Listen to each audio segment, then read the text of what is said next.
예, 반갑습니다. 제가 조금 전에 개회사를 했는데 또 사회자 자리에 앉는 게 좀 어색합니다, 사실은. 2년 전에도 이 장소에서 똑같이 사회를 봤던 기억이 있습니다만 오늘 컨퍼런스가 잘 진행이 될 수 있도록 발표자 토론자 분들께 적절한 시간 드리도록 할 것이고요.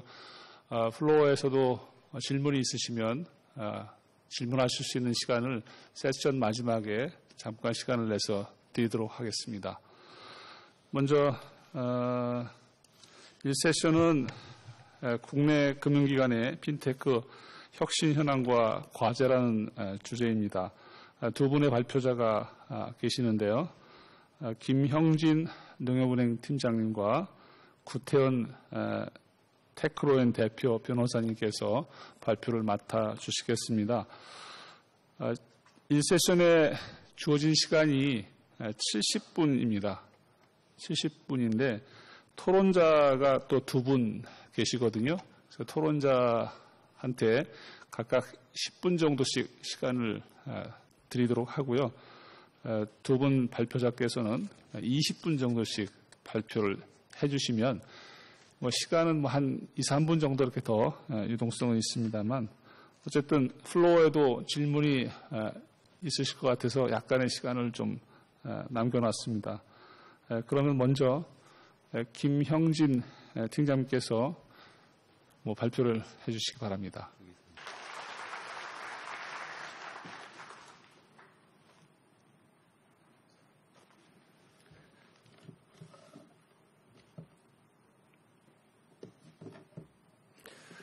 오늘 제가 말씀드리고자 하는 내용은 결제 사업자로서의 은행권 추진 현황과 혁신 과제이고 덧붙여 이를 이번 컨퍼런스의 주제인 규제와 혁신의 시각으로 정리하였습니다. 발표에 앞서 제게 주어진 25분인 줄 알았는데 20분으로 줄었네요.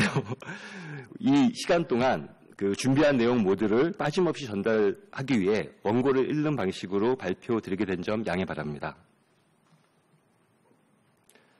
이상의 목차 순서에 따라 발표드리겠습니다.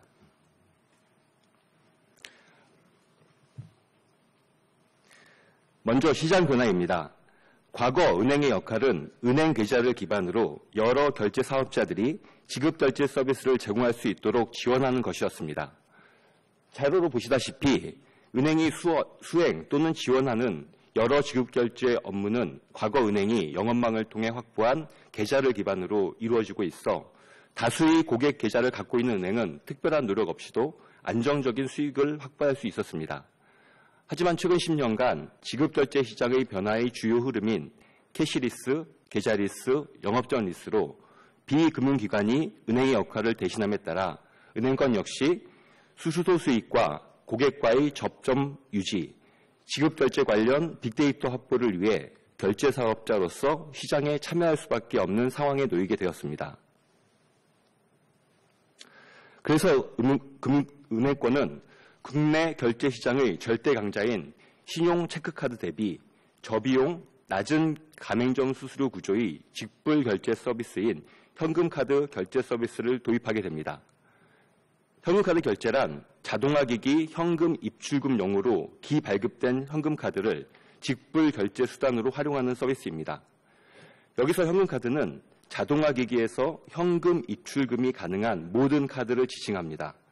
신용카드든 체크카드든 자동화기기에서 현금 입출금이 가능하다면 가맹점에서 현금카드 결제 역시 가능합니다. 따라서 대한민국 성인이라면 거의 대부분 이미 한 장 이상의 현금카드를 소지하고 있고 바로 현금카드 결제를 이용할 수 있는 고객이 됩니다.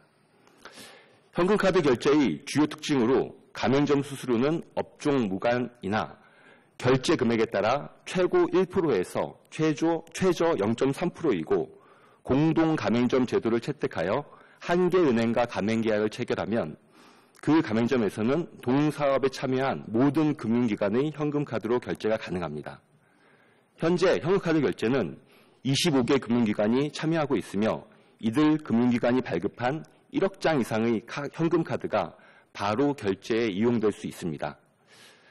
하지만 문제는 대부분의 신규 결제 수단이 그렇듯 이용할 수 있는 가맹점이 부족하다는 것입니다. 과거에도 직불카드라는 은행권 공동 결제 서비스가 있었습니다.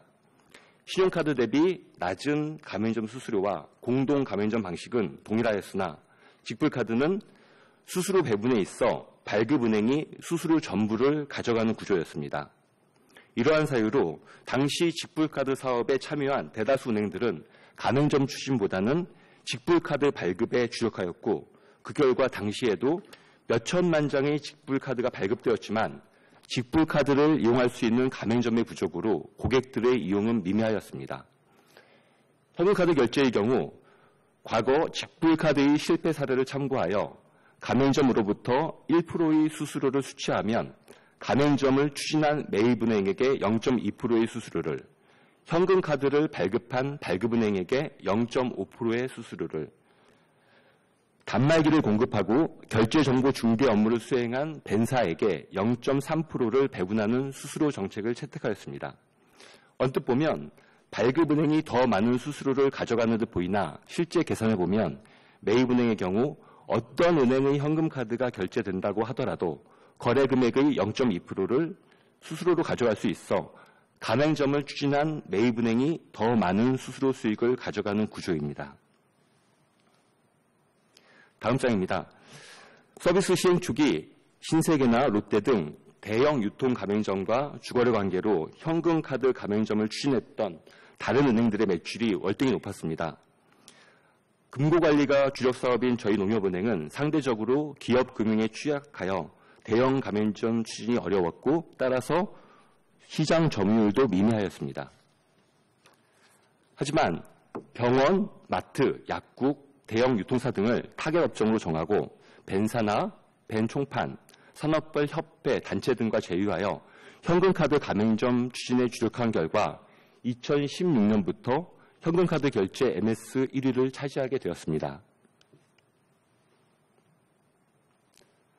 다음 장입니다. 저희 농협은행은 MS 1위를 차지하게 된 이후 그 다음 고민으로 어떻게 하면 현금카드 시장을 더욱 확대시킬 수 있을까였습니다. 그래서 시도한 신규 서비스가 모바일 직불 결제입니다. 현금카드는 플라스틱 기반이고 물리적으로 신용 체크카드에 부가 기능으로 탑재되어 있어 고객은 현금카드를 소지하고 있다고 하더라도 현금카드 번호를 알 수 없고 현금카드에는 신용카드와 달리 유효기간이나 검증 가능한 CVC 번호 등도 존재하지 않기에 인터넷 또는 모바일 결제가 불가능하였습니다. 저희 농협은행은 다양한 사례 연구를 통해 카드사의 앱카드를 벤치마킹한 현금카드 앱인 에케시를 개발하였습니다. 카드사의 앱카드는 모바일에 장착한 카메라로 카드 전면을 촬영하면 스캔 기능으로 카드 번호를 읽어드리고 고객이 카드 번호를 추가로 입력하면 인증을 마치면 신용카드가 모바일에 등록됩니다. 농협은행이 개발한 NH 에케시 역시 신용 체크카드의 촬영을 통해 카드 번호를 읽어드리나 이 번호를 은행 서버에 전송하여 해당 카드 번호에 매칭된 현금 카드 번호를 추출하고 고객이 자동화 기기에서 현금 출금 시 이용하는 현금카드 비밀번호의 입력으로 인증이 완료되면 현금카드가 모바일에 등록됩니다. 이렇게 현금카드가 모바일에 등록되면 카드사의 앱카드와 동일하게 6자리 비밀번호 또는 지문 인증 방식으로 자동화 기기 출금과 인터넷 및 모바일 쇼핑몰에서 온라인 결제가 가능합니다.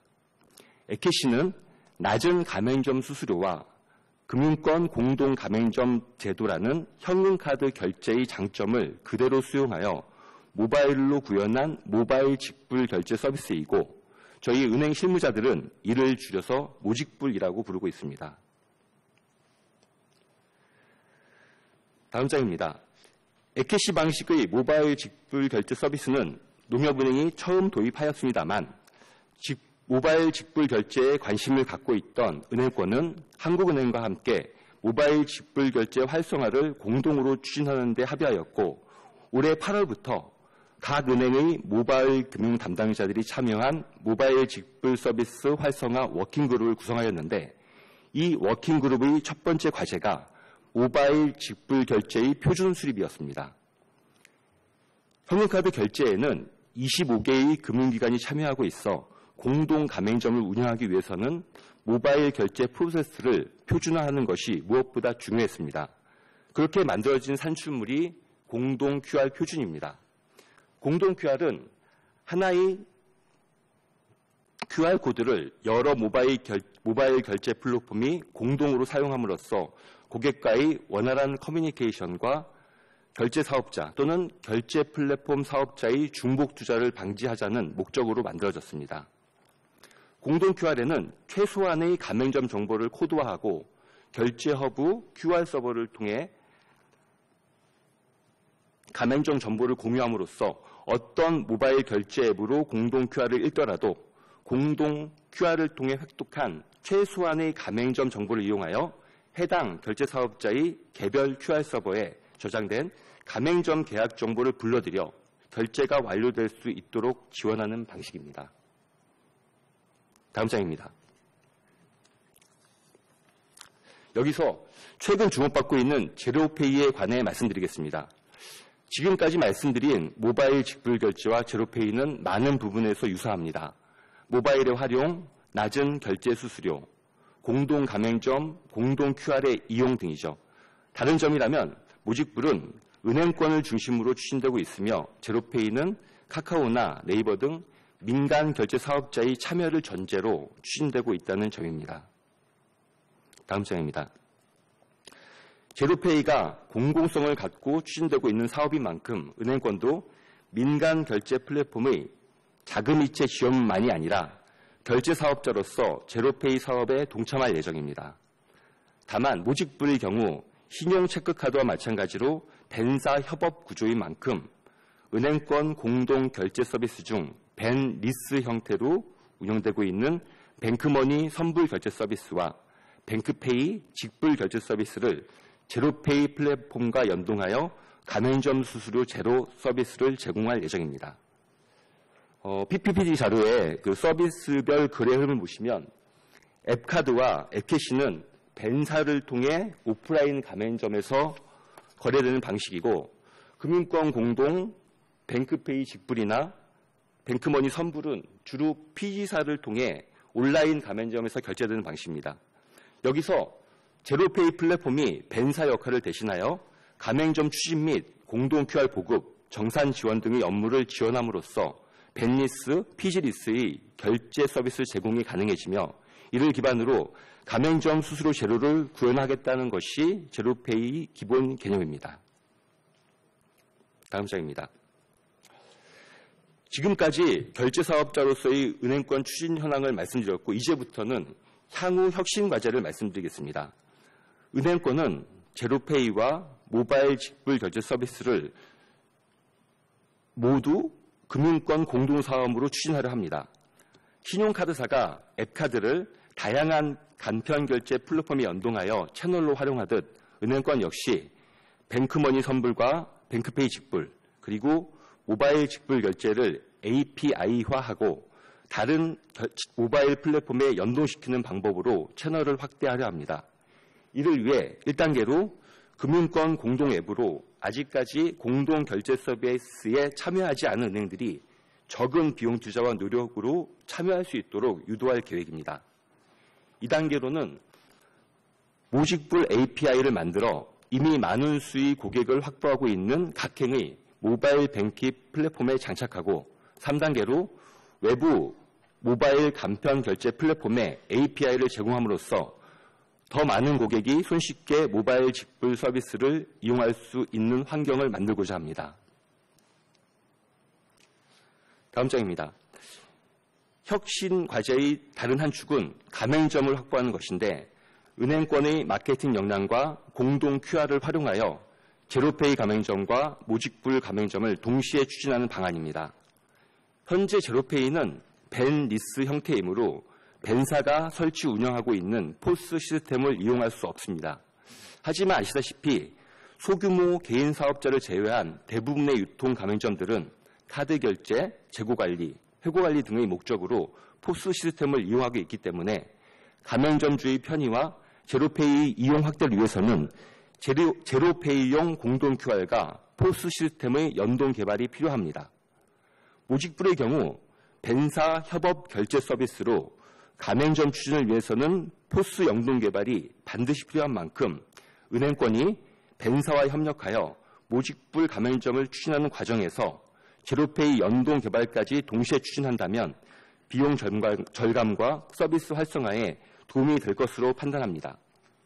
물론 이러한 협업 관계를 유지하기 위해서는 제로페이 플랫폼을 이용하는 민간 결제 사업자들이 그에 합당한 수수료를 가맹점을 추진한 은행권에 지불하는 것이 전제되어야만 합니다. 이 부분은 아직까지 제로페이 사업을 추진하는 주체들과 논의되지 못한 사항인 만큼 하나의 아이디어 정도로 이해해 주셨으면 합니다. 다음 장입니다. 여기서 궁금한 점이 생길 수 있을 텐데 만약 하나의 상점이 제로페이와 모직불에 동시에 가맹점 등록되었고 은행권의 모바일 결제 앱조차 하나의 앱으로 사용한다면 어떠한 방식으로 결제가 이루어지는가입니다.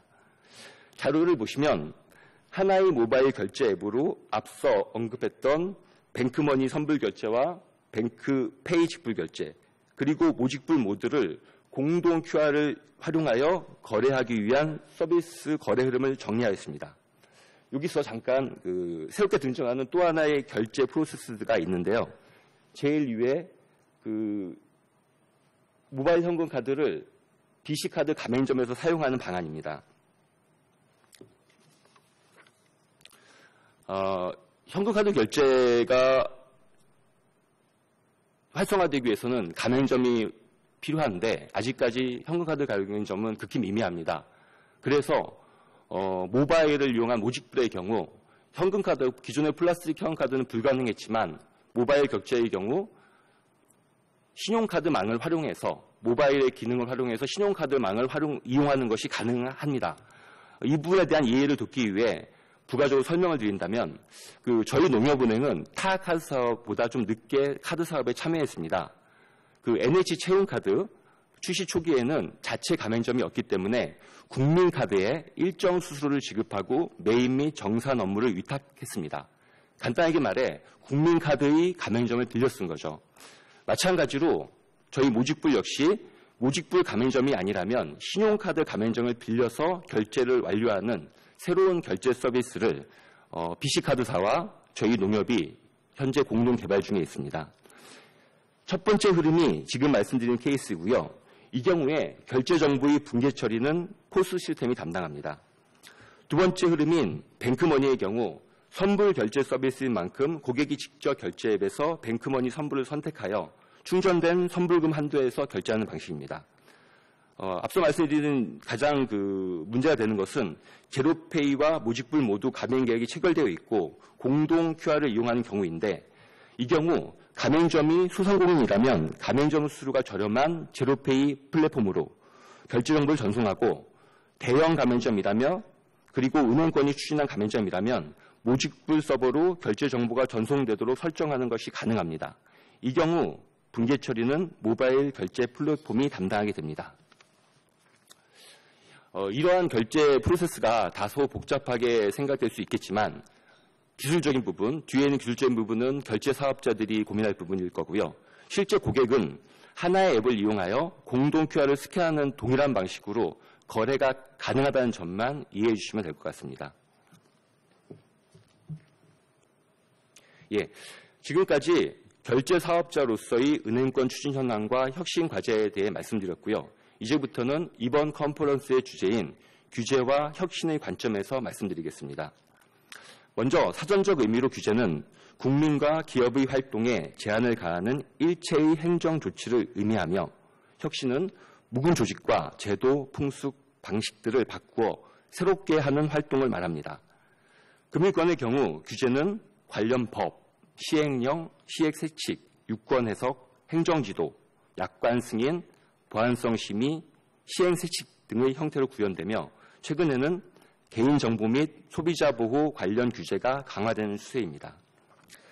앞서 발표한 지급결제 사업자로서의 은행권 추진 현황 및 혁신 과제와 연계한 첫 번째 사례는 정책의 구현 수단으로서의 규제와 혁신입니다. 2012년 2012년 신용카드 발급 및 이용 과열로 가계부채가 급격히 상승하고 그에 따른 연체율이 증가하자 금융당국은 신용카드의 규제를 강화하고 기발급된 현금카드를 직불결제 수단으로 활용하는 혁신 정책을 시행한 바 있습니다. 이처럼 대부분의 규제와 혁신은 당시의 환경과 목적에 기반한 정책의 일환으로 구현되고 있다고 생각합니다. 두 번째 사례는 일괄 규제의 부작용으로 카드, 벤사, 가맹점 간의 불합리한 비용 구조를 개선하기 위해 2015년 여신금융업법 개정을 통해 가맹점에 제공되는 일체의 물품을 리베이트로 간주하여 처벌하는 강력한 규제 정책을 적용하였고 지금까지도 지속되고 있습니다. 하지만 현금카드 결제 사업자의 시각에서 본다면 여신금융업법의 개정으로 IC 기반의 현금카드 결제 서비스 보급을 위해서는 꼭 필요한 POS 시스템 연동 개발과 IC카드 리더기 지원이 불가능하였고 결과적으로 낮은 수수료로 가맹점의 수수료 부담 경감에 도움이 될 수 있는 현금카드 결제 서비스 확산에 큰 장애로 작용하였습니다. 당시 금융위원회 금융규제 민원 포탈의 비조치 의견으로 카드사와 벤사의 불법 리베이트 근절이 목적이라면 은행이 신용체크카드 거래 기능을 차단한 현금카드 결제 전용 IC카드 리더기를 제작하여 무상으로 제공하는 것이 가능한지 문의하였습니다만 당시 그 역시도 가맹점 리베이트로 간주한다는 답변을 받고 추진을 단념한 바 있습니다. 금융당국이 더 큰 목적을 위해 시행한 정책의 규제라는 점에 충분히 동의합니다만 가능하다면 좀 더 유연한 정책 적용으로 의도치 못한 부작용이 최소화되었으면 하는 바람입니다. 세 번째 사례는 현금카드 결제 서비스 확산의 또 다른 장애 요인은 비밀번호 입력 절차를 5만 원 이하 소액 결제에 한하여 생략함으로써 고객과 가맹점 그리고 은행에 모두 도움이 된 혁신 사례입니다.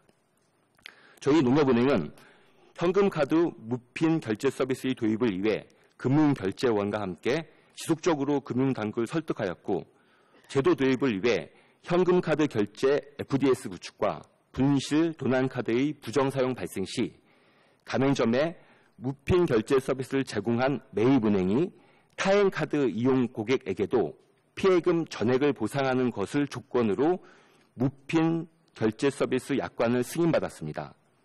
이후 농협은행은 은행권 최초로 현금카드 무핀 결제를 시행하였고 그 결과 기존 가맹점은 매출이 큰 폭으로 증가하였으며 이러한 성과가 유통가에 널리 알려지면서 새롭게 현금카드 결제를 도입하는 대형 가맹점들은 주거래 은행이 아닌 농협은행의 가맹점 등록을 신청하는 상황이 이어졌습니다.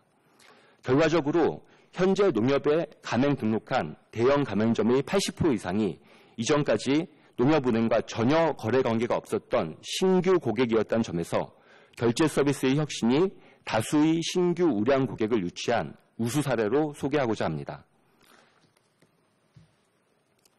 이제 마지막 장입니다. 마지막 사례는 규제 완화의 순작용 사례입니다. 전자금융거래법은 금융사고 예방을 위해 현금카드 등 적금 매체의 갱신 및 발급은 본인 확인 절차를 준수하여야 한다고 규정하고 있습니다. 다양한 본인 확인 절차를 허용하고 있는 현재와는 달리 당시 비대면 본인 확인 절차는 공인인증서뿐이었고 공인인증서를 사용하지 않는 한 카드 또는 계좌를 모바일 앱에 등록하여 이용하는 것이 불가능했습니다. 당시에는 모바일에 카드 또는 계좌를 등록하는 행위를 또 다른 적금 매체의 발급으로 인식했던 것 같습니다. 하지만 2015년 기발급된 카드 또는 계좌의 스마트폰 등록 및 이용은 적금 매체 발급으로 보지 않는다라는 금융위원회의 유권 해석으로 전자금융거래법을 적용받고 있는 은행권 역시 공인인증서 없이 간편 인증만으로 스마트폰에 카드 또는 계좌를 등록하여 출금 및 결제 서비스를 활용하는 에케시와 같은 형태의 모바일 직불 서비스를 출시할 수 있게 되었습니다. 규제 역시는 규제를 시대, 환경, 요구에 맞게 새롭게 바꾸는 작업이라고 생각합니다. 즉, 규제가 사라지는 것이 아니라 새로운 형태의 좀 더 나은 규제로 변화하는 셈이죠. 사업자로서 신규 서비스의 개발은 현재 존재하는 규제와의 싸움과 같습니다. 특별히 규제하지 않는 것은 모두 가능하다는 네거티브 규제와 같은 규제 같지 않은 규제를 희망합니다만 때로는 이것이 과연 우리들에게 바람직하기만 한 건지 다시 생각해 보기도 합니다. 마지막으로 제 생각을 정리한 문장을 말씀드리며 발표를 마치겠습니다. 사업자와 고객에게 모두 이익이 되면 좋은 규제이며 그렇게 만드는 과정이 곧 혁신입니다. 감사합니다. 예, 발표해 주시기 바랍니다. 네, 안녕하세요. 구태현 변호사입니다. 시기적으로 중요하고 금융위가 핀테크 등 규제 혁신을 위한 금융혁신 TF도 막 발족한 그런 시점에 적절한 주제가 개최된 것 같아서 기쁜 마음으로 준비했습니다. 마이크 높이가 저하고는 딱 맞는데 뭐가 문제인지 모르겠네요. 죄송합니다. 네, 제가 맡은 부분은 비금융기관의 규제 혁신을 과제인데요. 우선 주최 측과 협의해서 전 세계 주로 사실 미국과 중국입니다. 유럽 시장에서는 그 눈에 크게 띄는 핀테크 업체들이 아직 있습니다만 핀테크는 유럽에서 먼저 시작했습니다만 최근에 큰 성과를 보이고 있는 곳을 정리하다 보니까 주로 미국과 중국의 기업들이고 특히 중국의 핀테크 혁신이 너무 놀랍고 그 성과가 좋아서 주로 많이 소개를 했습니다. 이런 핀테크의 혁신은 주로 다 비금융기관에 의해서 이루어지거나 또는 은행업을 취득했더라도 모 회사가 당연히 일반 상거래 플랫폼 회사, 알리바바와 같이 거대하게 성장한 일반 민간 회사가 비금융 주력자가 금융회사의 라이센스를 받아서 추진하고 있다는 것이 또 중국 핀테크 혁명의 큰 특징으로 보입니다. 그래서 정리는 여러 가지 했습니다만 시간상 간략하게만 말씀드리고 그리고 어떤 특징 그리고 앞으로 우리가 핀테크 혁신을 해나가는 데 있어서 제가 정리한 바를 말씀드리도록 하겠습니다. 일단 아시다시피 중국의 개미금융으로 대표되는 알리바바 그룹의 핀테크 혁신은 놀라운데요. 알리페이에 대해서는 우리나라와도 이미 시장 진출을 통해 많은 관련을 맺고 있어서 잘 아시겠지만 길게는 14년 동안 지속적으로 중앙정부와 협의하에 발달되어 온 모델이고요. 한마디로 요약하면 시장에 미치는 부작용에 대해서 관용을 베풀어주는 정부와 혁신을 거듭하는 민간 기업이 합작해서 만들어낸 성공 사례라고 말씀드릴 수 있겠습니다. 일단 알리페이가 2004년에 도입됐는데 잘 아시듯이 중국은 아직도 신용카드 보급률이 높지 않은데 당연히 현금을 모두 갖고 있지 않습니까? IT 기업으로서 성공한 알리바바가 선불 지급 형태의 알리페이를 도입해서 중국인들의 현금 자산을 일단 확보를 합니다. 그 다음에 2010년에 소액 대출을 해나가기 시작하고 쇼핑몰 사업자가 소액 대출을 통해서 알리페이 계좌를 통해 대출을 하는데 이때 알리페이에 충전됐던 자금 등이 이제 그 자금원, 대출 자금원이 되기 시작하는 거죠. 특히 쇼핑몰이 대출을 해준다는 것은 소비자들에게 굉장히 편리성을 주는 겁니다. 물건을 사려는데 돈이 필요하고 거기에 바로 금융이 필요한 것이지 않습니까? 우리는 그때 어떻게 해야 되느냐? 은행에 가야 되는 거죠. 별도 앱을 열어야 됩니다. 근데 쇼핑몰과 연계된 플랫폼에서는 긴 말을 할 필요가 없고 그리고 그 소비자의 쇼핑 기록이 확보가 되어 있기 때문에 신용도가 굉장히 정확하게 평가가 되는 겁니다. 오랫동안 물건을 사고 지급을 잘 해왔던 사람이라면 앞으로 그 정도 범위 내에서는 대출을 해도 되는 것이죠. 그리고 2013년에 자산관리 모델, 위어바우 모델로 발전해서 모바일 MMF가 등장됐고요. 이게 은행의 요금 계좌를 대체하는 효과까지 보게 되었습니다. 2015년에는 신용평가 모델 계열사를 또 출범하게 됩니다. 지마 신용평가인데 이제 알리페이 지급 수단과 대출과 자산관리까지 가니까 이제 알리익스프레스 등 이용자들의 여러 가지 상거래 정보를 전부 장악을 하고 있게 되니까 당연히 신용평가를 정확하게 할 수 있게 되는 겁니다. 우리나라 신용정보 모델은 아직도 주로 금융거래 중심의 신용정보 지수를 가지고 있는데요. 이렇게 실제 상거래 자료를 가지고 직접 신용평가를 하게 되면 훨씬 실질적이고 정확한 평가 모델이 가능하죠.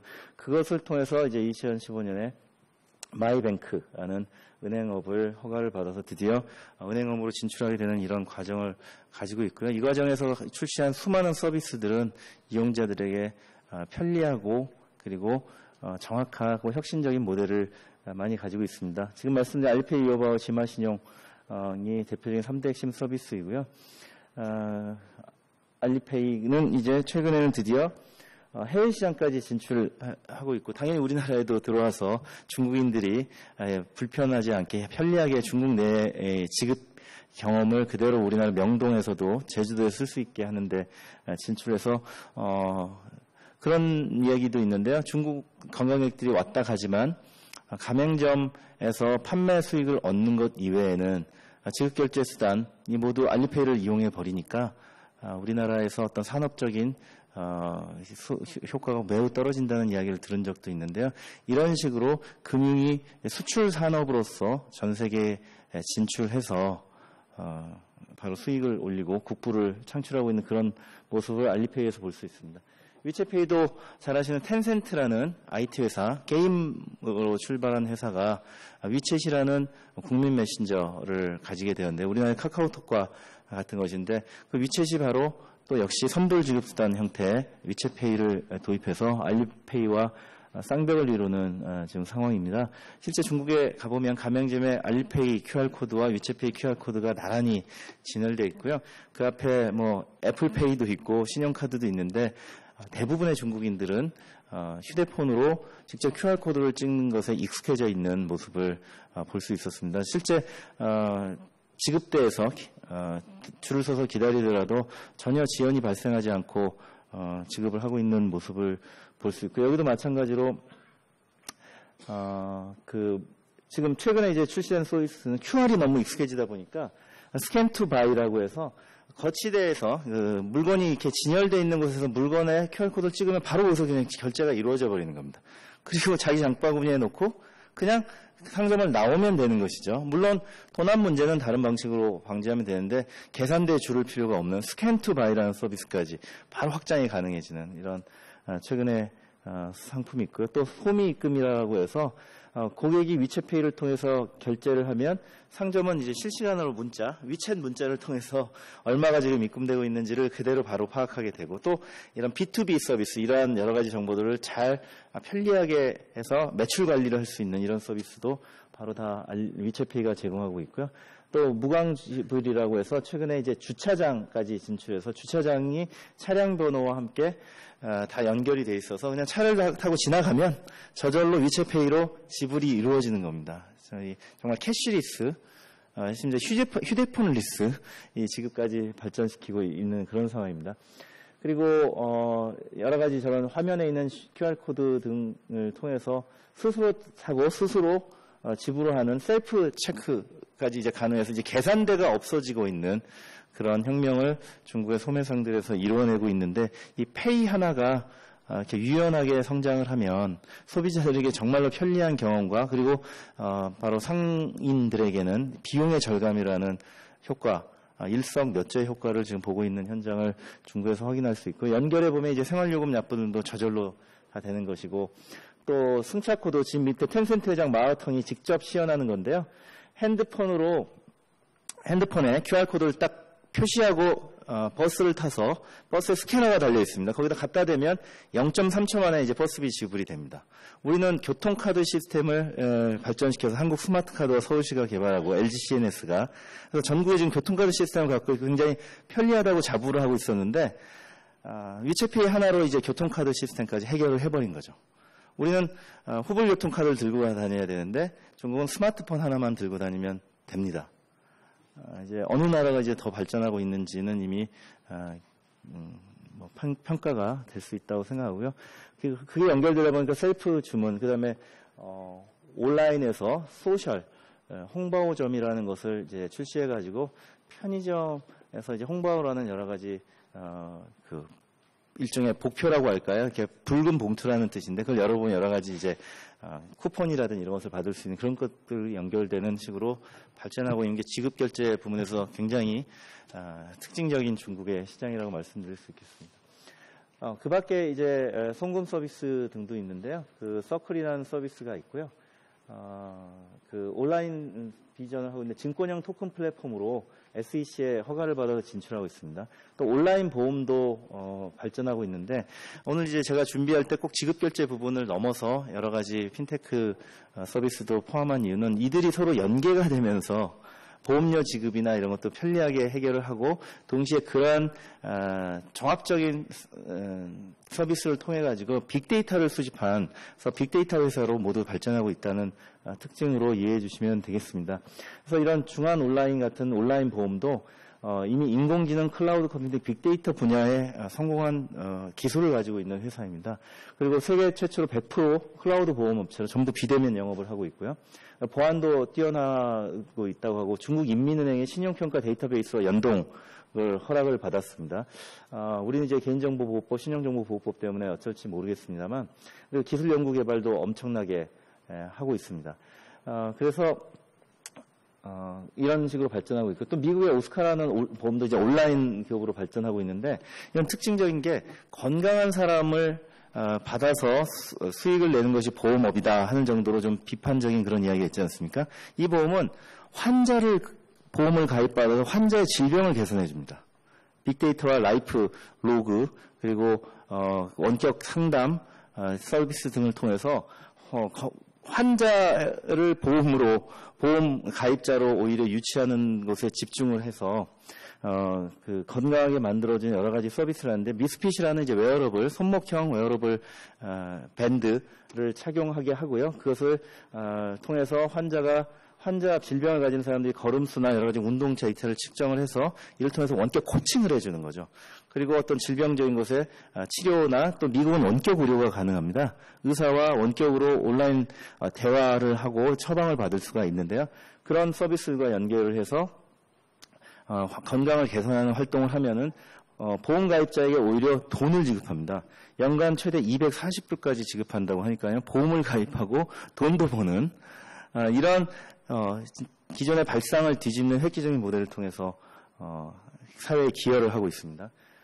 네, 그래서 뉴저지에만 4만 명이고요. 이미 뉴욕주의 보험 시장의 15%를 장악하고 있는 마켓시어를 보고 있다고 합니다. 그러다 보니까 이 보험업체는 바로 원격 의료 플랫폼이 됩니다. 즉 미국의 원격 의료 시장의 보험업체가 바로 고객을 연결시켜주는 효자 역할을 하고 있는 거죠. 그래서 헬스케어 시장과 함께 보험 시장을 성공하면서 사회에 긍정적인 기여를 하는 이런 식으로 지금 발전하고 있습니다. 우리나라에서는 이 원격 의료 부분은 아시겠지만 의료법에 금지되어 있기 때문에 한 발짝도 못 나가고 있습니다. 이미 미국의 원격 의료 시장은 3조 원대의 시장인데요. 우리는 0원입니다. 0원의 시장에서 우리가 원격 의료 문제도 해결을 해야 됩니다만 참으로 참고할 만한 모델이라고 할 수 있겠습니다. 그리고 개인적으로는 이미 자산관리 업체들이 많이 출연하고 있는데요. 지금 우리나라 금융위원회도 바로 이 민트와 같은 회사를 만들어 보겠다고 마이데이터 사업에서 금융 소비자들이 동의를 해주는 제3자인 핀테크 회사들이 그 금융 소비자의 모든 자산을 여러 금융회사에 흩어져 있는 자산을 전부 로그인을 대신해서 자산을 API 형태로 그 정보를 가져와서 종합관리를 해주는 바로 신용정보관리업체를 출범시키겠다고 지금 입법 작업을 추진 중인데 그 모델이 되는 회사입니다. 그래서 식사, 오락, 쇼핑 등 다양한 정보들을 수집하면서 동시에 개인 재산을 관리해주는 서비스를 하고 있는 그런 회사이고요. 또 크레딧 카르마라는 회사도 있습니다. 이미 7,500만 회원들이 미국에서 사용할 수 있다고 하고요. 그리고 자신의 신용 지수를 높여주는 컨설팅을 제공합니다. 그래서 신용 정보를 좀 더 미국에서는 신용 지수가 굉장히 중요하니까 신용 지수를 높여 나가는 컨설팅을 제공함으로써 그 개인의 신용을 개선시켜주는 그런 컨설팅까지 함께하고 있는 회사들입니다. 중국에는 롱이라는 회사가 있는데요. 그 비즈니스 모델은 검색과 매칭, 추천이 세 가지로 특징된다고 하는데 일단 금융기관에게 추천해주고 추천비를 받고 대출 과정을 대행해서 수수료를 받고 광고를 해주고 광고비를 받고 그리고 리스크 관리 서비스를 해서 자문료를 받고 이런 모델들을 자유롭게 하고 있는 회사가 있습니다. 또 P2P 대출 업체들이 중국에서 굉장히 성공하고 있는데요. 잘 아시는 2015년에 만중창신 대중창업이라고 중국 정부가 추진하는 그 혁신국가, 창업국가로서의 전환 중에 공유경제를 굉장히 밀었습니다. 바로 이 P2P 금융이 공유경제입니다. 여러 개인들이 갖고 있는 금융 여윳돈을 투자금으로 이끌어서 대출자에게 대출을 연결해 주는데요. 물론 이제 손실로 인해서 대출자들이 어떤 그 손실을 볼 수도 있습니다만 이 P2P 업체들이 수천 개가 생겼는데 지금 대략 수십 개로 정리가 되면서 뛰어난 인공지능 기반의 분석과 예측 모델을 통해서 안전하게 그 대출 채권을 관리하고 투자 자산을 분산시켜서 관리하기 때문에 이제 세계에서 가장 강력한 P2P 대출 업체를 가지고 있습니다. 그런 회사들이고요. 이미 이 루진쇼라는 회사는 2018년 8월 바로 2달 전에 2018 글로벌 유니콘 목록에서 세계 4위의 업체로 성장했습니다. 우리는 200개의 업체가 난립되어 있는데 아시다시피 500만 원, 1000만 원의 이제 투자 제한 규제, 최근에 이제 1000만 원, 2000만 원 늘린다고 합니다만 이런 투자금을 제한하는 규제, 또 직접 자기 투자가 안 되는 규제, 또 기관 투자가 안 되는 규제를 가이드라인을 하고 있지 않습니까? 그러다 보니까 이런 경쟁, 그 적자 생존의 그 선순환이 나타나지 않아서 이런 대형 회사가 출발하지 못하고 있는 것도 있고요. 또 진동수가라는 것도 마찬가지로 IT 회사가 이제 P2P 대출하고 미국 플러스4 유명한 랜딩클럽 이런 게 있습니다. 이제 이런 것들을 통해서 수집된 데이터들을 다 이제 신용평가 모델로 연결시키고 있는데요. 독일의 크레디테크가 유명한데 신용 기록이 없는 사람을 여러 정보를 분석해서 신용 대출을 받을 수 있는 그런 길을 찾아주는 것입니다. 대출 심사할 때 페이스북, 이베이, 아마존에 그 사람이 남긴 소셜 기록, SNS 기록을 다 가져다가 분석을 해줍니다. 물론 정보 이용 동의를 받겠지만 평소에 페이스북을 열심히 하는 사람은 그 패턴을 잘 분석해 보면 이 사람이 적어도 부도를 내고 도망갈 사람은 아니라는 것을 이제 알아낼 수가 있는 거죠. 재밌는 게 있는데요. 맞춤법을 틀리지 않는 대출자는 상대적으로 연체를 하지 않는다.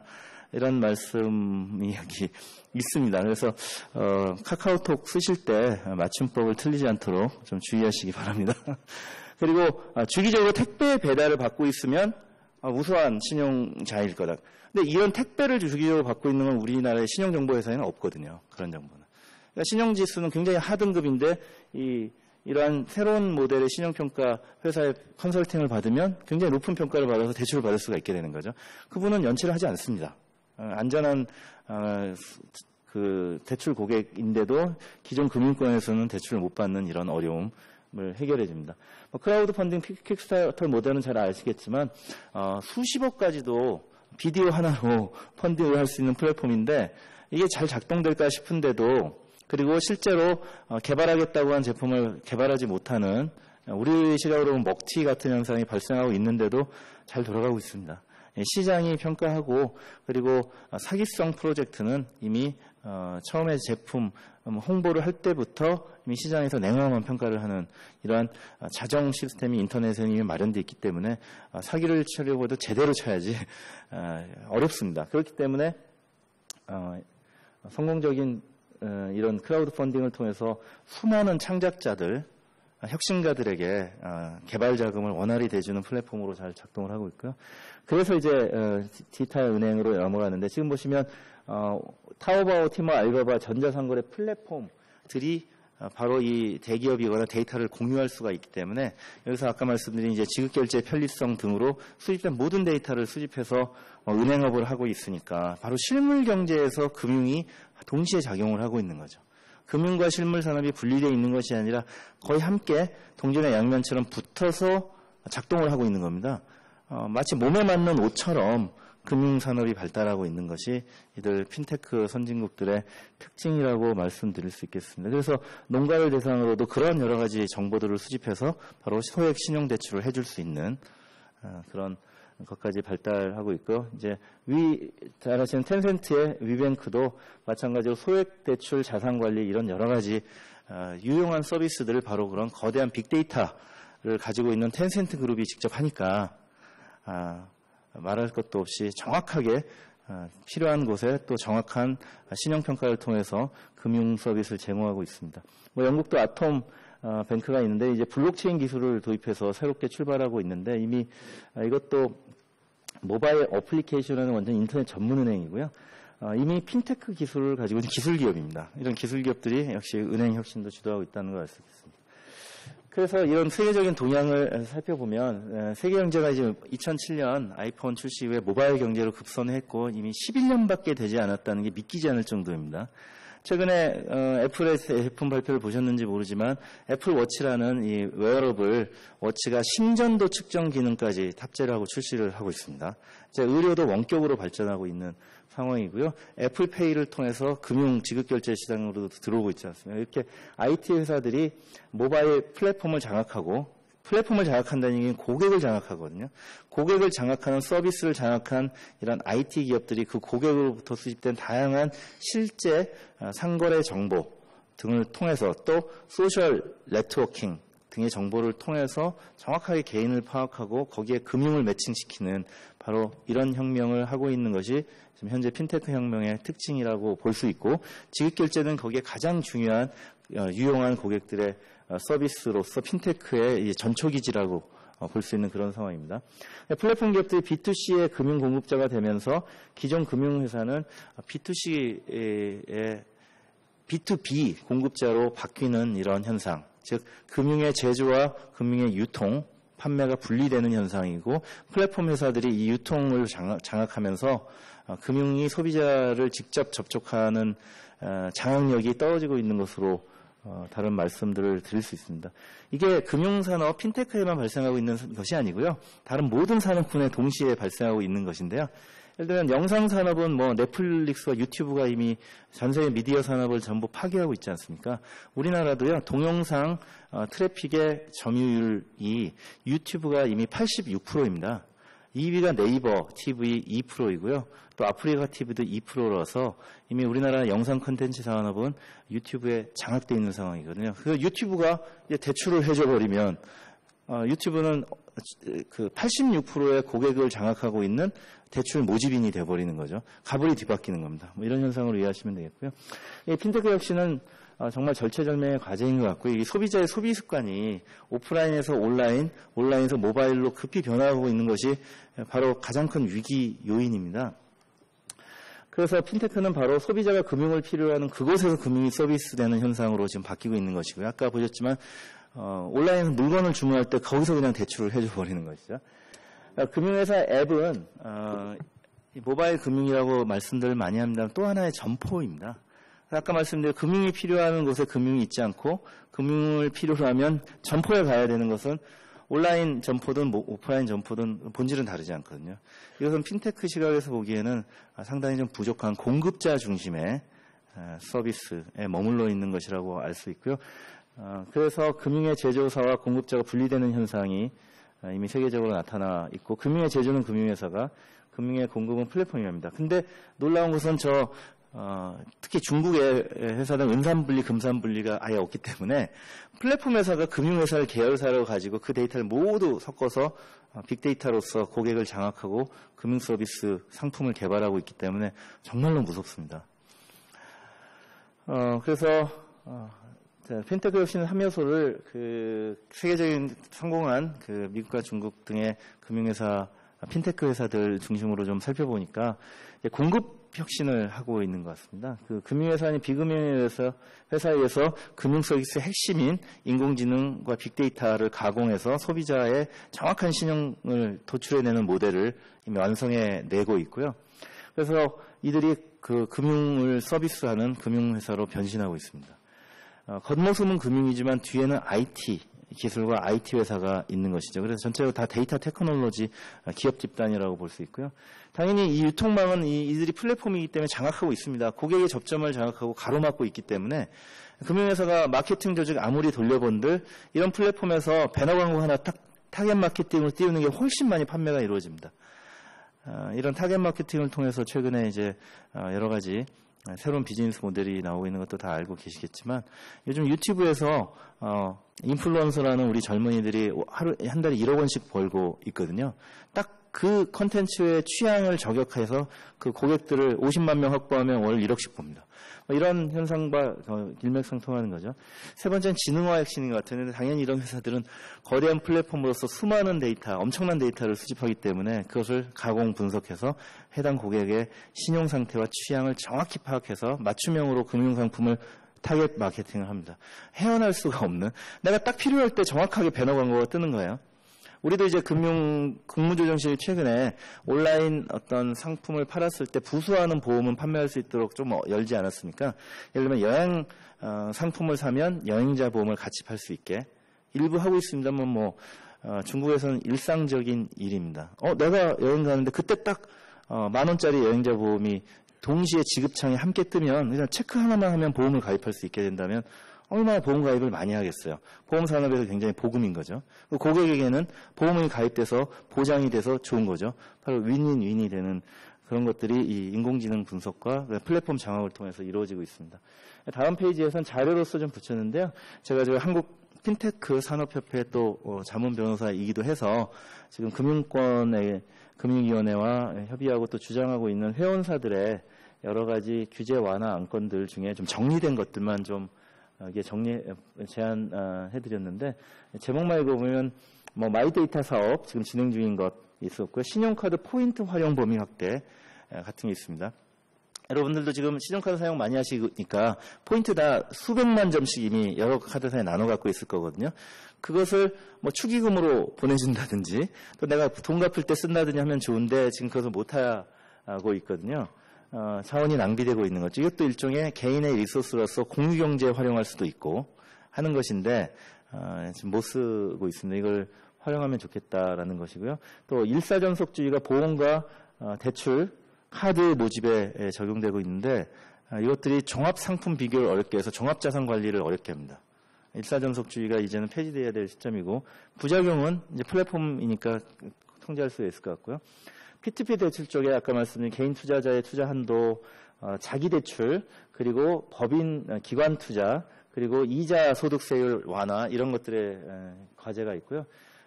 블록체인 암호화폐 관련한 규제 해제 요구들이 있고 또 소액 해외 송금업체가 지금 VC 투자를 못 받고 있는데 이거는 좀 긴급한 일이고요.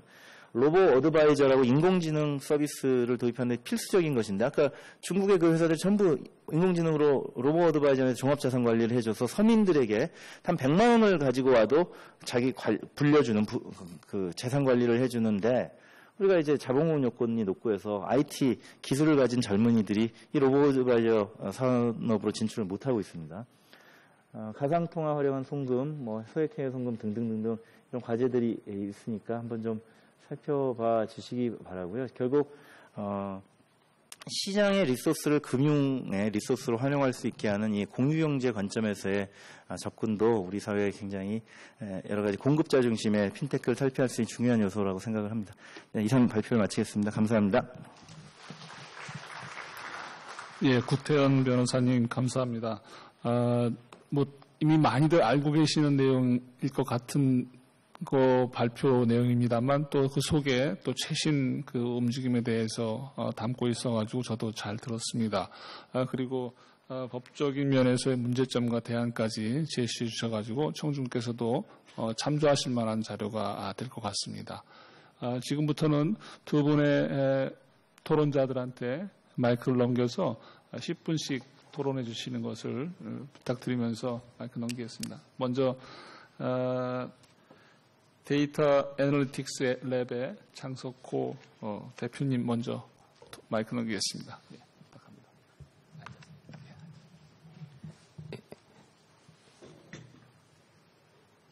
네, 안녕하십니까. 데이터 애널리틱스 랩 대표 장석호입니다.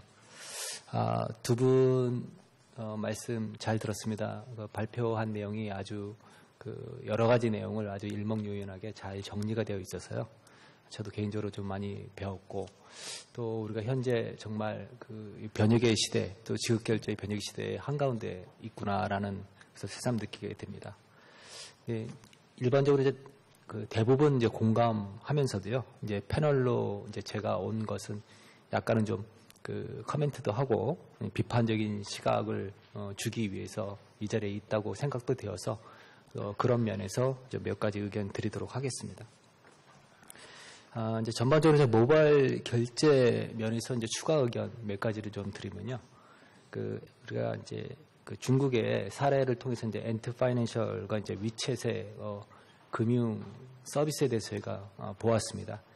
지급 결제의 혁명을 가져온 중국의 대표적인 금융 서비스여서 전 세계에 아주 큰 영향을 현재도 미치고 있고 우리나라에도 오늘 발표에서 보신 바와 같이 큰 영향을 미치고 있는 것 같습니다.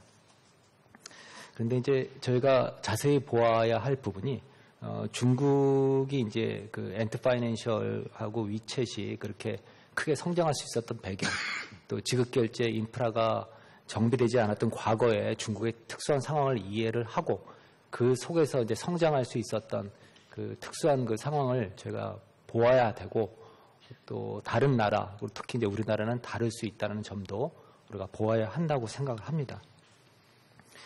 이제 중국의 이제 알리페이하고 위챗페이가 크게 성장한 것은 맞지만 QR 코드 방식이 항상 모든 면에서 다 우월한 것은 아니다라는 점은 한 가지 말씀드리고 싶고요.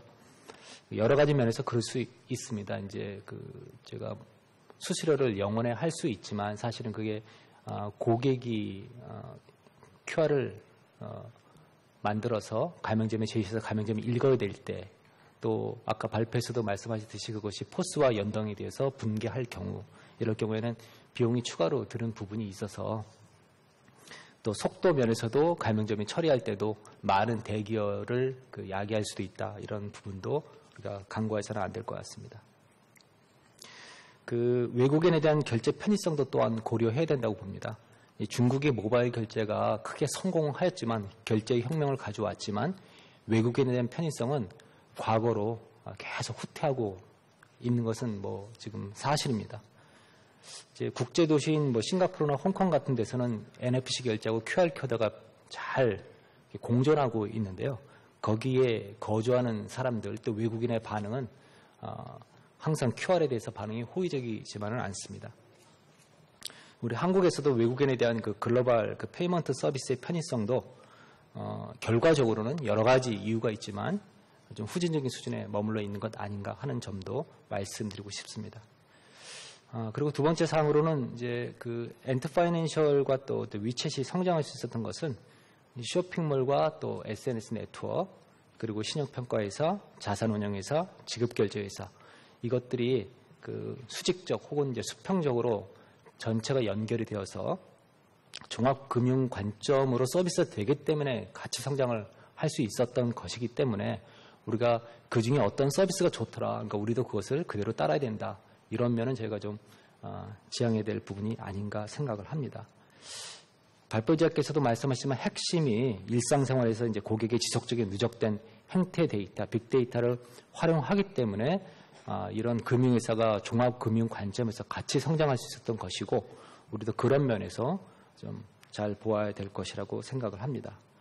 그리고 이 부분에서도 한 가지로 보완해서 말씀드릴 부분은 QR 결제가 이제 중국에서는 아주 심각한 실업률을 증가시키는 사회 문제도 야기하고 있는 것을 저희가 보고 있습니다.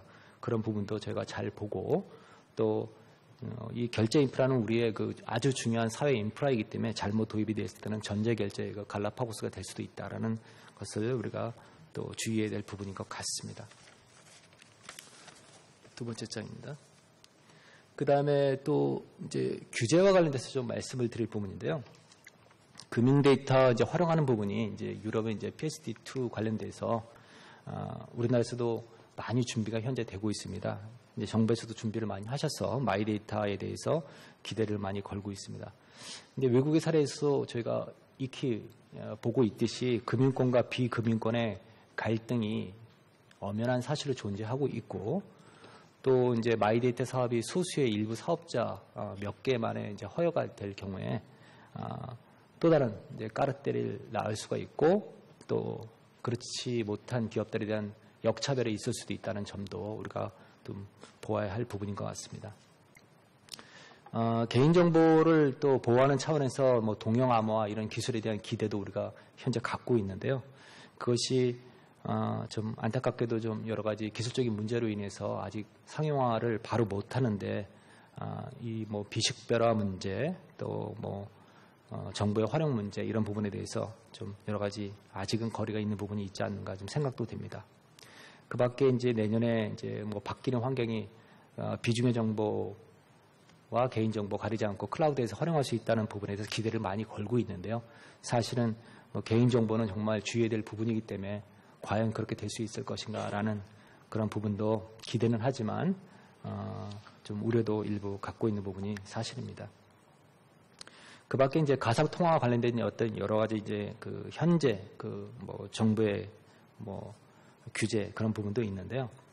해외 송금과 관련돼서만 좀 말씀을 좀 드리면 이제 가상 통화를 그 매개로 한 블록체인 네트워크에서 해외 송금하는 방법. 제가 해외 송금에 대해서 검토를 올해 좀 많이 해봤는데요. 가상 통화를 매개로 했을 때 그 블록체인에서 해외 송금했을 때 가장 효율적인데 그것이 이제 각국의 규제로 인해서 어려워서 실제로는 이제 우리나라에 있는 해외 송금 업체도 뭐 프리펀딩이나 뭐 풀링 또 뭐 해외 MTO를 이용하는 등 기존 서비스를 이리저리 조합을 해서 이제 변형 솔루션화하고 있는 것이죠. 사실은 그래서 수수료를 낮춘 것 이외에는 큰 변혁은 없는 것으로 좀 보았습니다. 그래서 소비자에게 이제 편익을 주었으나 이제 기술적인 한계에 이제 정말 도달을 해서 이도저도 못하는 그런 상황에 있는 그런 안타까운 면도 보고 있습니다. 저는 이제 개인적으로 결국에는 은행권의 그 스위프트 그 GPI가 지금 도입이 되었지 않습니까? 그런 부분 때문에 가상 통화를 위한 해외 송금이 이제 계속 막힐 경우에는 은행의 그 자구책에 의해서 은행권의 자구책에 의해서 경쟁력을 결국에는 상실하지 않을까 이런 우려도 일부 갖고 있습니다. 간단히 이제 그 밖의 사항에 대해서 좀 말씀을 드릴 텐데요. 추가로 좀 ICO 금지와 같은 어떤 정보의 규제에 관련돼서 이제 간단히 좀 제 개인적인 좀 바람을 좀 말씀을 드리면요. 발표자께서 발표 자료에 이제 서클을 말씀해 주셨는데 증권형 토큰입니다. 예.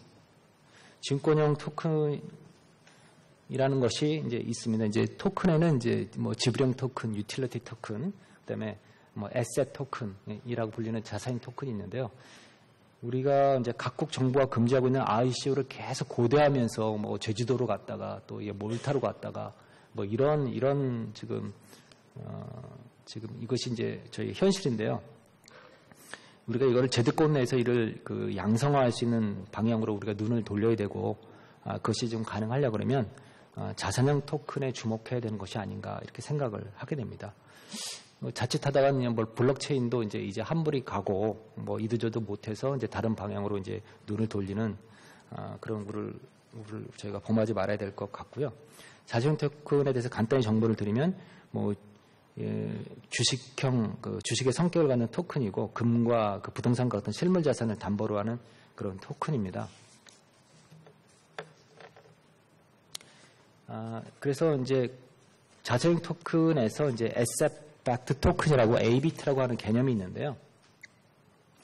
우리가 비트코인이나 이제 이더 같은 경우에는 내재 가치가 없다고 비판을 받고 있지 않습니까? 그런데 금과 이제 부동산과 같이 실제하는 그 자산을 토큰화해서 자산을 쪼개서 이제 소유할 수 있고 이제 투자할 수 있게 만드는 것이죠. 그래서 부동산도 토큰을 발행해서 아주 잘게 쪼개서 모든 사람이 자유롭게 투자할 수 있는 그런 증권형 토큰을 이제 말을 합니다.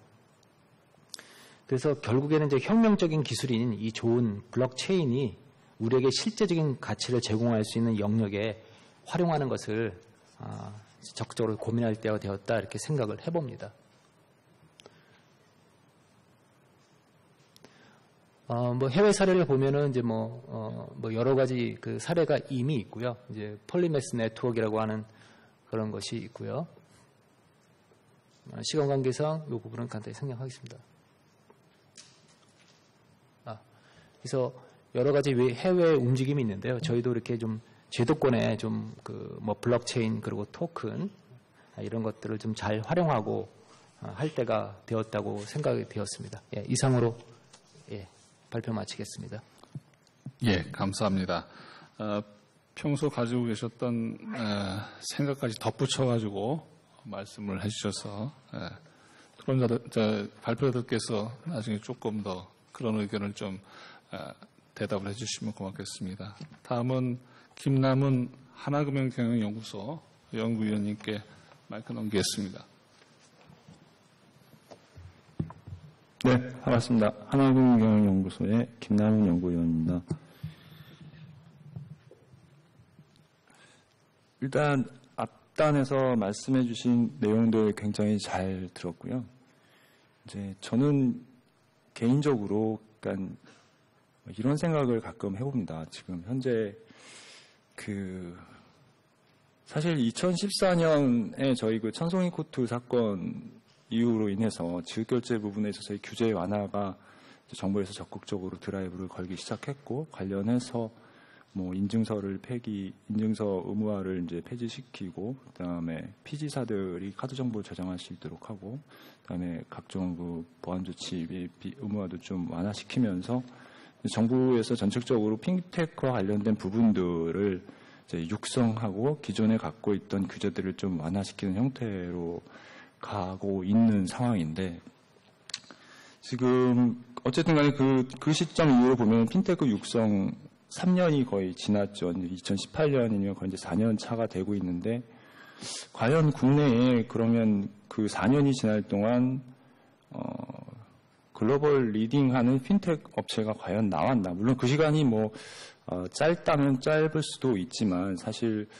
그런 핀테크 업체들이 나왔나라는 부분을 보면 사실 별로 없는 것 같습니다. 국내 핀테크 업체는 300개가 넘고 있는 것 같은데, 매년 KPMG에서 100대 핀테크 기업들을 리스팅을 해서 정보를 제공을 하는데, 물론 KPMG가 제시하는 평가 잣대는 나오진 않지만, 보면은 상위 10대에 있는 기업들 최근에 보면은 거의 중국 업체들이 다 차지하고 있거든요. 그리고 저희가 예전에 핀테크 한참 얘기를 할 때 많이 나왔던 혁신적인 사례로 언급됐던 P2P의 랜딩클럽이나 아니면은 랜딩클럽 프로스펙부터 시작해서 자산관리 쪽에 웰스프론트나 베러먼트나 이런 다양한 핀테크 업체들이 그때 나왔었는데, 최근에 보면은 그렇게 뚜렷한 성과를 못 보이고 이제 좀 순위에서 밀리거나 한참 아래로 빠지거나 이런 모습들이 좀 보이고 있습니다. 그래서 그 시장 자체라는 게 굉장히 역동성이 크고 이게 변화가 많은 부분들이라는 생각이 일단 들었고요. 그리고 중국 업체들이 그렇게 빠르게 급격하게 성장을 하면서 글로벌 탑 10 안에 다 들어올 수 있었던 것들이 결국에는 그네들이 갖고 있는 시장의 핀테크가 성장할 수 있는 환경 자체가, 일단 아까 구 변호사님도 말씀하셨지만 우리나라는 약간 좀 너무 어떻게 보면은 좀 안 된 얘기지만 너무 척박한 환경을 갖고 있는 게 아닌가라는 생각이 좀 사실 들었습니다. 규제라는 측면을 보면은 어쨌든 중국은 사실 규제라는 게 없었기 때문에 그렇게 빨리 성장할 수 있었던 것이고, 일단 하고 뭔가 문제가 생기면 그 다음에 잣대를 들이대서 규제를 하는 방식인데, 우리는 사실은 워낙 촘촘하게 규제가 잘 짜여져 있었던 측면이고, 오히려 그게 어떻게 보면 발목을 잡았었던 요인일 수도 있을 것 같고요.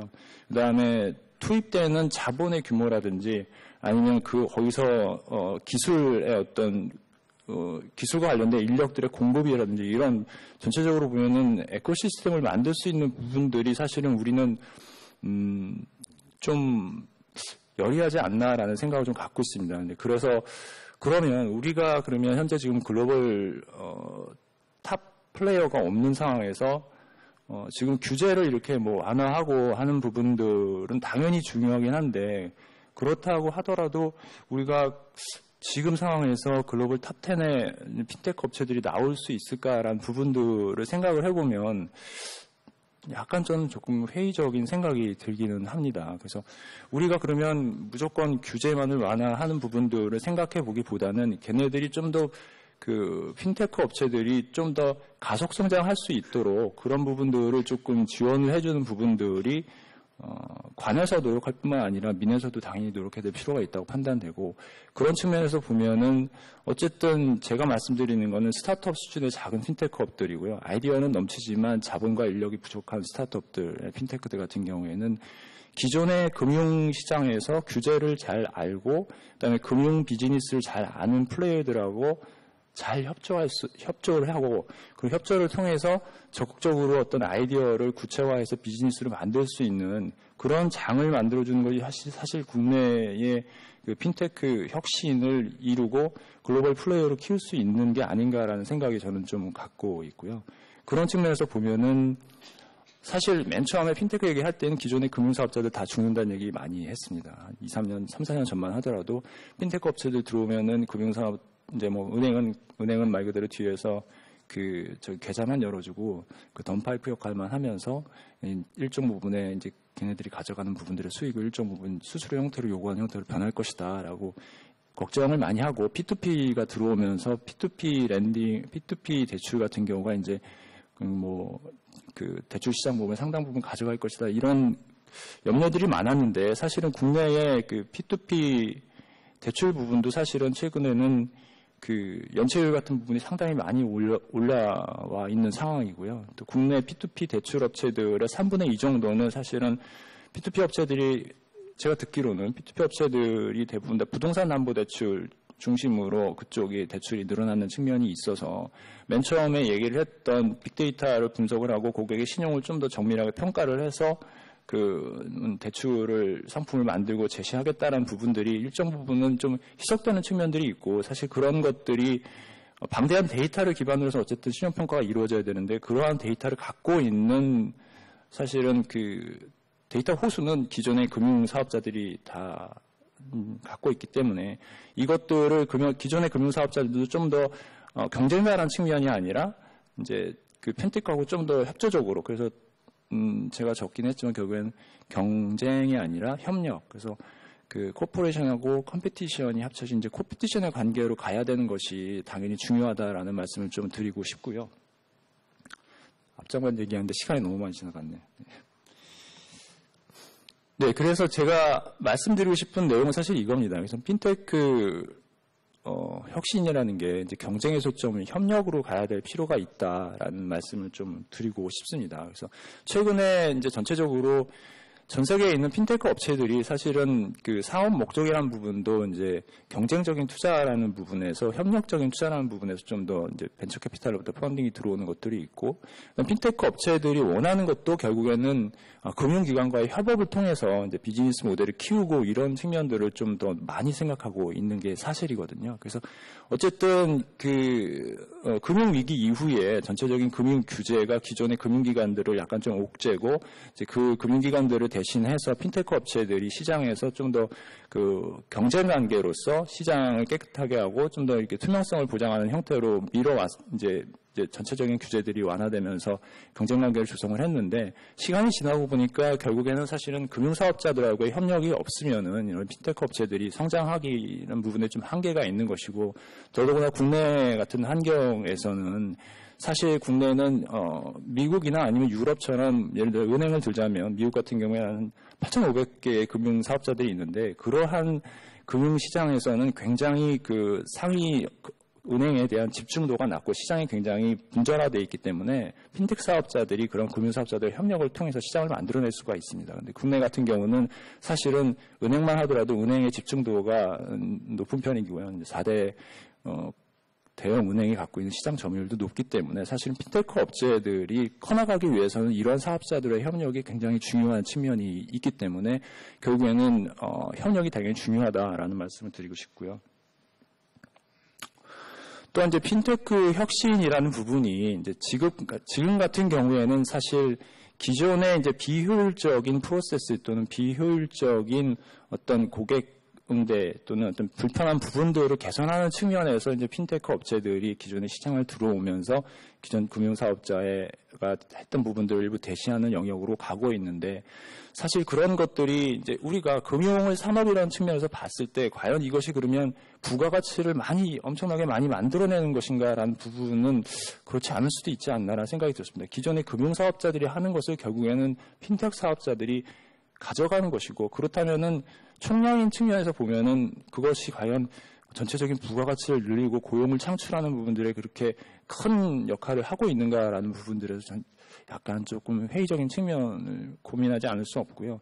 오히려 지금의 약간 핀테크의 어떤 혁신의 방향성이 최근에 나와 있는 그 4차 산업혁명과 관련된 다양한 좀 전에 장 박사님도 말씀하셨지만 블록체인이나 아니면 암호화폐나 아니면 IoT 기술이나 이런 것과 연결이 돼서 사실 기존의 금융 서비스에서 제공되지 못했던 사실 데이터 부족도 있지만 사실 정밀하게 제공되지 못했던 그런 부분들을 파고들어서 새로운 금융 서비스 시장을 만들어내는 것이 사실 중요하고 그런 것들을 통해서 국내 시장뿐만 아니라 해외로 진출할 수 있는 교두보를 만들어주는 것이 사실 더 중요하다라는 생각을 좀 하고 있습니다.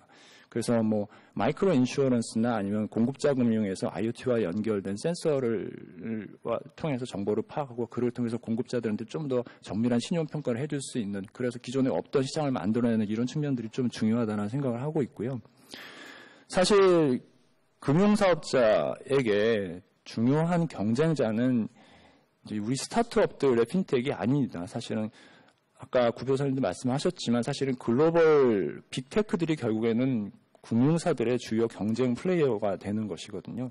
핀테크가 진화하는 단계도 사실은 언번들링 얘기를 많이 했었지만 이제 점점 리번들링 되는 형태로 가고 있습니다. 이러한 리번들링은 결국 누가 하냐면 이제 가파나 아니면 빵이라고 불리는 글로벌 플랫폼을 갖고 있는 빅테크 플레이어들이 하는 것이거든요. 이런 빅테크 플레이어들은 또 최근에 엄청나게 많은 돈을 투자하면서 각 국에 있는 그 금융 서비스뿐만 아니라 그 주변 국가에 있는 다양한 스타트업들에게 투자를 늘리고 있는 상황입니다. 결국 그래서 금융사업자들이 이러한 빅테크 플레이어들하고 경쟁을 하기 위해서는 결국에는 당연히 핀테크와의 협력이 불가피하다라는 측면이 있다라고 말씀드릴 수 있을 것 같고요. 그래서 결국 기존 은행들도 핀테크 기반 디지털 전환은 최근에 많이 얘기를 하고 있습니다. 은행 같은 경우에는 디지털 트랜스포메이션을 많이 얘기를 하면서 내부에 있는 어떤 프로세스들, 페이퍼리스부터 시작해서 다양한 비정형화되는 데이터를 정형화, 디지털화하는 그러한 절차들을 갖고 있는데요. 이제 그런 부분들에 있어서 은행들이 갖고 있는 또는 금융사업자들이 갖고 있는 문제점은 여전히 핀테크 업체들 대비 또는 그러한 빅테크 플레이 업체들 대비 비용 효율성이 굉장히 낮다라는 측면이 여전히 존재하는 것이죠. 그래서 그러한 비용 효율성이라는 부분을 좀 해소시켜 줄 수 있는 최근에 정책도 나오고 있긴 하지만 클라우드와 관련된 부분들의 어떤 사용 법이라든지 규제라는 부분을 좀 완화시키는 부분들이 좀 필요하고 그다음에 금융사업자들도 최근에 어쨌든 국내 같은 경우에는 디지털 전환이라는 부분들이 상당히 늦기 때문에 핀테크 플레이어들하고의 어떤 협업을 통해서 이런 부분들을 주속화해야 될 필요가 있다라고 생각을 하고 있습니다. 그래서 결국에는 국내 핀테크 혁신 활성화를 위해서는 결국엔 금융사업자 잘 하고 있는 금융사업자들이 결국엔 이러한 업체들하고 적극적으로 협력을 통해서 새로운 비즈니스 모델을 만들 수 있도록 해야 되는데 그러기 위해서는 규제 샌드박스라는 것이 당연히 필요하고 잘 놀 수 있는 환경을 일단 무엇이든지 시도해 볼 수 있는 제한 없는 환경을 좀 만들어주고 거기에 자본과 인력을 공급하는 것이 당연히 중요한 요소라고 할 수 있고요. 그를 통해서 글로벌 국내 금융기관들이 해외로 진출할 수 있는 교두보를 마련하고 그를 통해서 핀테크 사업자들도 글로벌 플레이어로 성장할 수 있는 기회를 만들 수 있지 않을까라고 생각을 해봅니다. 그게 이제 결국에는 이번에 금융업 핀테크의 생태계 조성 강화라는 부분에서 결국에는 지금도 얘기를 하고 있지만 오픈 API를 통한 오픈 뱅킹이라든지 이런 부분들이 좀 빨리 이루어져야 될 것이라고 판단을 하고 금융사업자들도 이런 부분에 좀 더 적극적이고 친화적인 측면으로 접근해야 될 필요가 있을 거라고 판단하고 있습니다. 그리고 사실 어쨌든 앞단에도 말씀드렸지만 3년, 4년 지난 현 시점에서 핀테크 플레이어들이 그렇게 큰 사업자들이 나오고 있지 못한 부분들을 보면 사실은 핀테크라는 것이 앞단에서도 말씀하셨지만 금융에만 영역에 국한되는 것이 아니라 유통이라든지 부동산이라든지 아니면 자동차라든지 기타 다른 산업으로 다 연결이 되면서 그 융합되는 부분에서의 금융 서비스 수요를 만들어내는 것이 필요하기 때문에 이거는 금융이 한 정부 당국에서만 결정해야 될 것은 아니고 다양한 정부 부처 내에 있는 부처가 이제 그런 융합하는 데 부분에 있어서 걸려있는 규제들을 좀 완화할 수 있고 그런 부분들을 풀어줄 수 있고 이거 신속하게 대처를 해서 결국에는 시장을 만들어낼 수 있는 쪽으로 가야 되지 않나 그런 측면에서 통합 컨트롤 타워라는 부분들이 좀 필요하지 않나라고 생각을 해봤습니다. 네, 이상입니다. 예, 감사합니다. 참으로 많이 도움이 되는 그런 토론을 해주신 것 같습니다. 시간 관계상 플로어의 질문을 한 분 내지 두 분쯤 받고 이 토론자들의 의견과 모아가지고 발표자들께서 답변하실 수 있는 시간을 좀 드리도록 하겠습니다. 혹시 플로어에서 질문하실 분이 있으시면 손을 드시고 소속하고 성함을 말씀해 주시고 질문해 주시면 되겠습니다. 예, 저기 가운데 계신 분.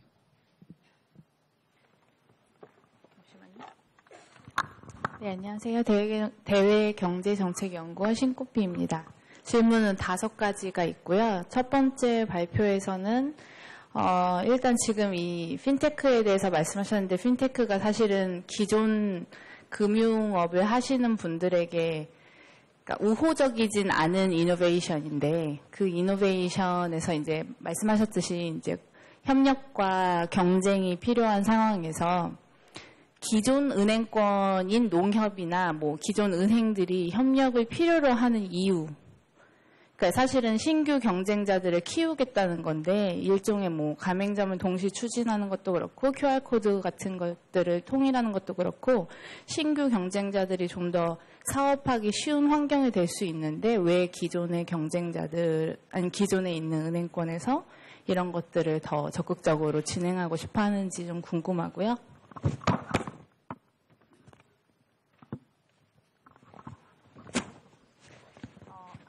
두 번째는 좀 간단한 질문인데요.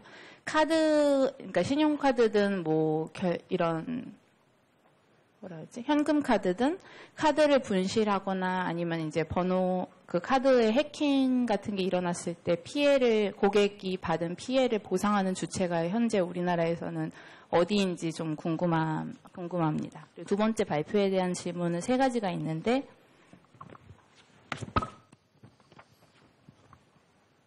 첫 번째는 이런 그 QR 코드로 페이를 하거나 또는 모바일 결제 페이하는 경우에 그러니까 좀 궁금했던 게 그게 이제 제가 이제 QR 코드를 스캔하면 그 돈이 제 은행에서 그 상점으로 이동하는 거를 누가 하는지 좀 그런 게 궁금했고요. 특히나 이제 외국에서 결제하는 경우에는 이게 국가 간 송금이 이루어져야 되는 상황인데 그게 어떻게 이루어질 수 있는지 좀 그 구체적인 프로세스에 대해서 좀 더 알고 싶고 두 번째로는 중국의 P2P 대출 누진수어에 대한 부분에서 이제 P2P 대출 같은 경우에는 사실은 뭐 자연스럽게 이루어질 수는 없고 그 리스크를 파산이나 이런 리스크를 그 회사가 떠안아야 하는 경우일 텐데 그렇게 파산을 했을 경우에는 그 회생 절차가 어떤 식으로 그 회사 내에서 진행이 되는지 좀 궁금했고요. 마지막으로 아까 말씀하셨듯이 지금 이 핀테크를 주도하고 있는 공급자들이 이제 데이터 테크놀로지 기업의 성격을 굉장히 많이 띠고 있는데 그러면 이제 기존의 산업 분류가 똑같이 적용되기가 어려울 것 같고 산업분류의 변화가 필요하다면 당연히 적용되는 법에 대해서도 개편이 필요할 텐데 그러니까 기존에 우리가 금융업이라고 부르지 않던 기업들이 금융업에 금융 서비스를 제공하고 금융 플랫폼을 제공하는 방식으로 사업을 하고 있으면 그 어디까지를 우리가 금융과 관련된 법을 적용할 것인지 이런 것에 대한 새로운 논의가 필요할 것 같은데 거기에 대한 생각을 말씀해 주시면 감사하겠습니다. 이상입니다. 예, 마치 여러 가지 기본적인 것부터 많이 질문이 들어왔는데 일단 뭐 마이클 김영진 팀장님한테 그 토론자들의 토론과 플로어 질문자의 질문에 통합해서 답변해 주시고 또 구 변호사님도 역시 통합해서 답변해 주시면 되겠습니다. 예, 알겠습니다.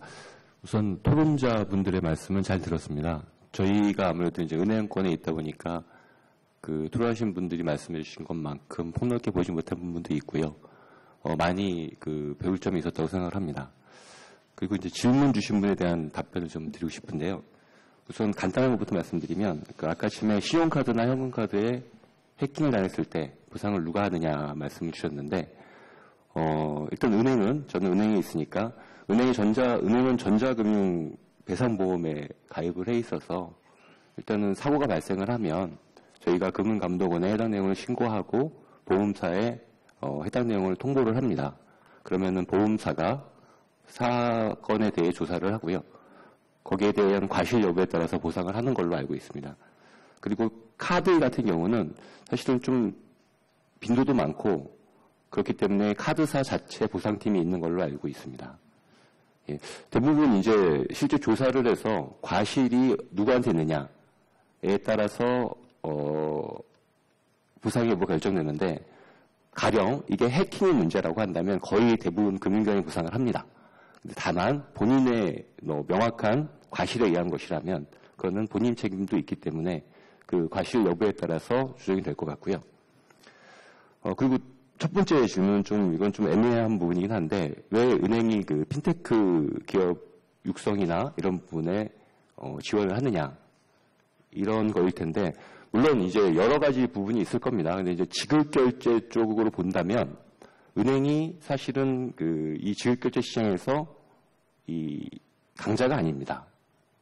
사실 어떻게 보면은 카드사 같은 경우에는 절대적인 점유율을 갖고 있고 은행은 어떻게 보면은 이 시장에 막 발을 들여놓은 신규 사업자 정도밖에 안 될 거고요.